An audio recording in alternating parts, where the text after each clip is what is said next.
انا ما كنتش بعرف اصحى بدري، لكن بعد محاولات ومحاولات ومحاولات كتير جدا اخيرا.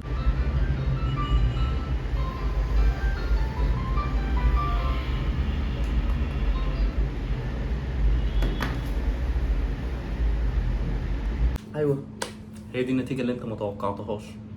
بس خليني اقول لك ان انا اخر فترة مفيش غير 4 حاجات هما اللي نفعوا معايا علشان اصحى بدري، وفعلا قدرت اعمل كده. وعايز اقول لك ان رابع حاجة حرفيا هتصدمك. انا عارف ان الموضوع صعب، ويمكن لبعض الناس هو مستحيل. يمكن اوقات كتير بنفكر كده، طب اللي هو انا هعمل كده ازاي؟ ايامي بتضيع وانا مش عارف اعمل كده. بحاول اعمل كده كل يوم وبرضه مفيش فايدة.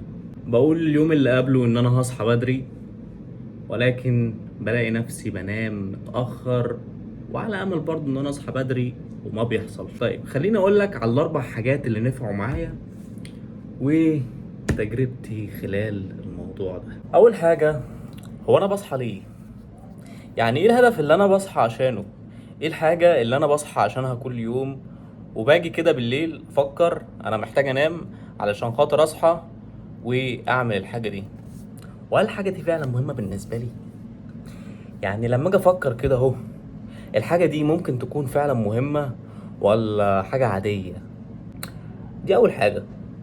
اول حاجة تفكر فيها لما تخطط ان انت تصحى بدري، الحاجة دي مهمة بالنسبة لي ولا لا؟ اصل هي لو مش مهمة انا مش هصحى. يعني انا مش هتعب نفسي وابوظ روتين يومي علشان خاطر حاجة معينة هي مش مهمة قوي. انت ايه رأيك؟ في وجهة نظري، لو الحاجة دي مش مهمة بالنسبة لك عمرك ما هتصحى بدري عشانها. مش هتستاهل ان انت تضحي عشانها او تفكر ان الحاجة دي لازم اصحى لها بدري، فتاخد الموضوع بجد بجد بقى، وانا لازم اصحى بدري فتصحى بدري. ده مش هيحصل في المشمش يا صاحبي. فدي اول حاجة. تاني حاجة، ويمكن دي اللي كانت مأزمة عليا عيشتي، وانا بصحى عشان ايه؟ بصحى عشان حاجة مهمة؟ طب ما الحاجة المهمة دي انا بكرهها، يعني رخمة قوي بالنسبة لي يا عم. يعني مش عايز اصحى حتى لو حاجة مهمة، حتى لو هي هتغير حياتي. مش حاسس ان انا ممكن اصحى عشانها واضحي، حتى لو هي ممكن تنقلني نقلة تانية. والاجابة هنا هي، انا بحب الحاجة دي ولا لا؟ دي تاني حاجة. انا لو بحب الحاجة مهما كانت، اذا كانت في شغل او اذا كانت في دراسة او اذا كان في كتاب بقرأه او اذا كان في جيم او اي حاجة، الحاجة دي انا لو مبحبهاش عمري ما هكمل فيها. يعني خلينا ندي مثال. في وقت من الاوقات كنت بقرأ كتاب، والكتاب ده احد اصدقائي هو اللي رشحهولي، قعد يقول لي ان هو جميل جدا، هيغير لك حياتك، هيخليك في حتة تاني، والكلام الجميل ده. المهم جبت الكتاب، وللعلم يعني التوضيح، مفيش حاجة اسمها كتاب هيغير لك حياتك، ولكن في كتب ممكن تأثر في مفهومك الشخصي فتغير من طريقة تفكيرك، فممكن يعود عليك بالإيجاب في حاجات تانية. ولكن نرجع لموضوعنا. جبت الكتاب وابتديت أقرأه، وبصراحة الكتاب كان في مجال مش بحبه. الكتاب أول يوم ماشي، بعد ما قرأت الكتاب أول يوم ماشي حلو، تاني يوم تالت يوم رابع يوم سبته.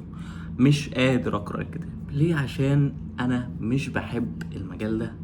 لو اديتني فلوس وقلت لي اعمل كده مش هعمل، علشان انا مش بحب. احنا كاشخاص كده، يعني حتى بجد لو اديتنا فلوس في حاجات معينة كده اهو، وانت ما بتحبش الحاجة دي وما بتحبش تعملها، مهما حصل مهما حصل عمرك ما هتعملها وعمرك ما هتحبها.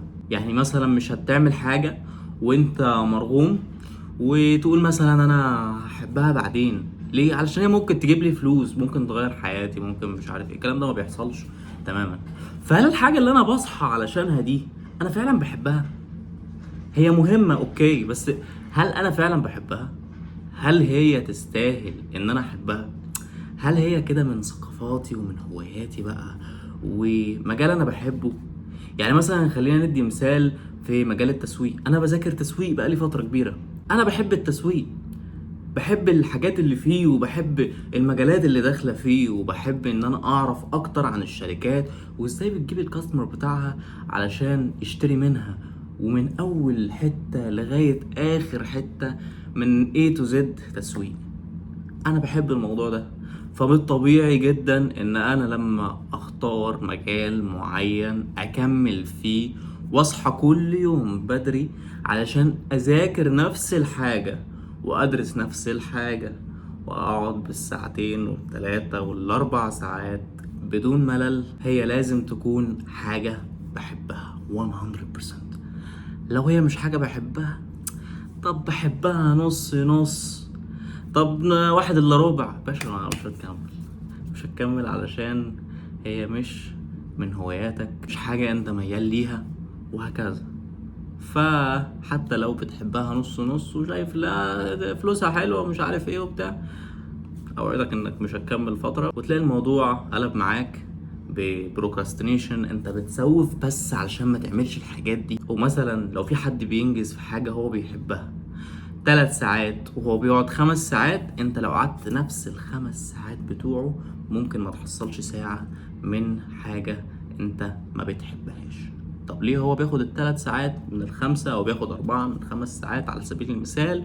علشان دي حاجة هو بيحبها. تيجي تقول لي طيب لقيت الحاجة اللي بحبها ولقيت الحاجة المهمة اللي اصحى عشانها وما بصحاش، وده اللي حصل معايا.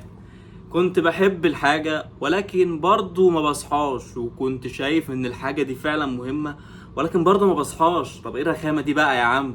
ها وبعدين في الحتة دي هقولك ما تصعبهاش على نفسك. تالت حاجة هقولك اعمل نفس الحاجات اللي بتعملها كل يوم في نفس الميعاد. يعني تفسيرا لكلامي، في اوقات كتير ببقى رايح انام بالليل وما بعرفش انا هصحى اعمل ايه الصبح. يعني والله هذاكر تسويق، طب هطور الانجليش بتاعي، طيب ممكن اعمل حاجة تاني اقرأ، طيب او اعمل فيديو مثلا لليوتيوب او هكذا. مع الحاجات دي حاجات كتير انا بحبها وحاجات كتير هي مهمة بالنسبة لي، ولكن انا مش عارف اعمل ايه.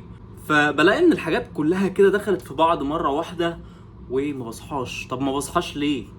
ما هي الحاجة مهمة وانا بحب الحاجات دي، والحاجات دي كتير على فكرة والمفروض تتعمل، ولو ما صحيتش بكرة ممكن اخسر لان الحاجات دي هي فعلا محتاجة تتعمل. ولكن الموضوع غير كده. عقلك بيبتدي يفكر هو انا هعمل كل ده؟ هو انا هخش في الدوامة دي بكرة؟ طب انا هصحى اعمل ايه؟ وانت نايم كده عقلك شغال. طيب ده هعمل كذا وكذا وكذا وكذا، ده شكله هيبقى يوم صعب جدا. ولو انك بتحب الحاجات دي ولو انها مهمة، ولكن عقلك بيختار انه ما يصحاش علشان اليوم هيبقى صعب جدا. ولما يصحى هيقعد يفكر اعمل دي ولا اعمل دي ولا اعمل دي. وده سبب كبير جدا من الاسباب اللي بتخلينا لما نصحى الصبح ما بنعملش اي حاجه. ممكن نقعد نسوف ومثلا نخش ناكل وبعد كده نطلع نشرب وبعد كده نطلع نقعد في البلكونه شويه، طب نسكرول شويه. وليه؟ علشان مش محددين الحاجه اللي هنبدا بيها ومش عارفين هنمشي على ايه بالظبط. فانت بتحط عقلك في خانه استكشف انت بقى، واعمل كل الكلام ده وحاول بقى تعرف، يعني اعرف بقى احنا هنعمل ايه ومشي الدنيا وبتاع. فبتبتدي تكسل، فبتخش في خانة ان انت بتسوف بس، خانة التسويف لمجرد الهروب من الحاجة اللي انت مش عارفها، اللي لو فكرت تقريبا 5 دقايق بس هتعملها. والحل في الموضوع ده تخيل انه مفيش اسهل منه، وهو انك قبل النوم ب5 دقايق تكتب جدول بسيط بالحاجات اللي هتعملها. وحاول بقدر الامكان ان الحاجات دي تكون فعلا انت بتعملها كل يوم في نفس المواعيد. يعني على سبيل المثال انا من الساعة 6 الصبح لغاية الساعة 9 قاعد بذاكر ماركتينج. بعد الساعة 9 ممكن اخد بريك بسيط. الساعة 10 انا المفروض ببدأ انجلش. الساعة 12 انا بجهز اكلي. الساعة 3 بروح الجيم. فيومي بيبقى متركز حوالين حاجة زي كده. طب خلصت الحاجات دي، اوكي، انا عندي شغل محتاج يتعمل، فشغلي ميعاده ثابت. بما ان شغلي ميعاده ثابت، فانا اتعودت تلقائيا بدون ما اكلم نفسي او اقول اي حاجة لنفسي ان انا عندي شغل في الوقت ده، فبعمله كل يوم تلقائيا، لان مش محتاج ان انا افكر نفسي كل شوية ان انا عندي شغل الساعة كذا. خلاص اتعودت، ودماغي اتعودت ان انا عندي شغل وليكن الساعة 7، فاذا انا عندي شغل الساعة 7 وبشتغل من الساعة 7. بعمل ايه؟ بعمل نفس الحاجات اللي بعملها كل يوم، ده نفس التطبيق اللي بعمله على الحاجات التانية، وده يومي. وبتبقى موضح لنفسك ولعقلك يومك بيمشي ازاي عشان تسهل عليه الاختيارات، لان كل ما كترت الاختيارات عقلك بيبتدي ينجز اقل ويختار بصعوبة جدا، فانت بتصعبها على نفسك في حاجة يمكن ملهاش لازمة. فالحاجة الرابعة والأهم هي نام بدري. هي دي الإجابة بكل بساطة، رغم ان هي ممكن تكون باينة ان هو حل تافه جدا وجملة بسيطة وتافهة جدا، ولكن هي جملة حرفيا كبيرة ومهمة بشكل غريب. لان لما بتعود نفسك انك تنام بدري، الحل البسيط ده تلقائيا يومك بيتظبط وروتينك بيتظبط ودماغك بتتعود ان هي بتنام بدري، فبالطبيعي هتصحى بدري. عقلك بينام وليكن 8 ساعات، فاذا بعد 8 ساعات هيصحى. نمت الساعة 10 بالليل، فانا اوريدي هصحى الساعة 6 7 بالكتير. فحاجة طبيعية جدا وسهلة جدا، يمكن تبان ان هي من بعيد صعبة، ولكن الحل في حاجة واحدة. قبلها بساعتين بس، قبلها بساعتين او ساعة ونص، متخليش موبايل. لو في صوت اطفال جنبك حاول تنعزل في مكان كويس. لو في صوت مزعج او حاجة حاول تبتعد عنه قدر الامكان، وضلم الاوضة، ضلم، ما تخليش فيه اي حاجة. ولما انت بتعمل كده عقلك بيبتدي يفهم ان انت دلوقتي في حالة استعداد للنوم، لان مفيش اي حاجة. وتكون دايما فاهم كويس قوي ان لو حاجة حصلت مهما كانت انا مش هصحى من النوم. يعني لو في مسج سمعتها على التليفون جاتلي مش هقوم اشوفها مهما كان، مستحيل. والافضل للموضوع ده ان انا اقفل التليفون تماما، ما اجيش جنبه خالص، بحيث ان انا اسهل على عقلي الاختيارات، وان هو ما يقعدش يفكر ده في مسج جاتلي، يا ترى مين، يا ترى اللي بعت المسج ده بيقول لي ايه، يا ترى ويا ترى ويا ترى، وحاجات زي كده كتير قوي. فالحل ببساطة هو نام بدري. ده الحل. مش هقرب اكتر من كده، ولكن دي كانت الاربع حاجات اللي انا فعلا استخدمتهم في يومي وفرقوا معايا جدا، وبقيت ملتزم الفترة الاخيرة ان انا بصحى في نفس الميعاد وبعمل نفس الحاجات اللي بعملها كل يوم. والسر هنا اولا ان الحاجة دي مهمة بالنسبة لي، تاني حاجة انا بحبها، تالت حاجة بكرر نفس الحاجات اللي بعملها كل يوم، والرابعة والأهم هي إن أنا بنام بدري. فما بسيبش لنفسي اختيارات غير إن أنا أصحى بدري، لأن مش طبيعي إن أنا مثلا هنام 12 ساعة. فبنام بدري وبصحى بدري وبعمل اللي أنا عايزه وبنجز كل اللي عايزه في يومي. ده كان الفيديو، يا رب يكون عجبكم. لو عجبكم ما تنسوش تعملوا سبسكرايب في القناة وتفعلوا زر الجرس وتضغطوا على زرار اللايك الجميل علشان ده بيدعمنا كده. وبس كده، سلام.